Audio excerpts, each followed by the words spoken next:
के सिकरी दैबो प्यार के निशानी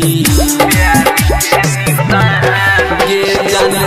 नया साल में नया बन गई अपना कहानी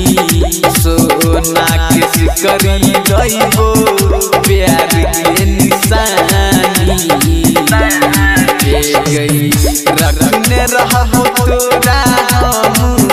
दिल के भीतर सोना रखने रहबो तोरा दिल के भीतर मिल गई है मिल गई है हम मिल गई है तो कन को फराक पियर मिल गई है तो कन को फराक पियर मिल गई है तो कन को फराक पियर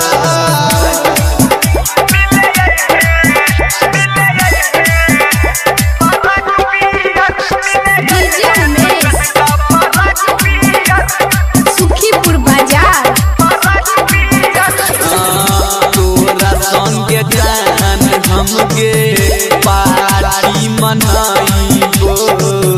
पाँचा में धके तोरा से लपी खिंचाइबो के जान सुन जा तोरा संग जान हमके पार्टी मनाइबो पाँचा में धके तोरा से लपी खिंचाइबो सोनी सागर के रही है बन करियर जान के अभिषेक मनवा के रही है बन करियर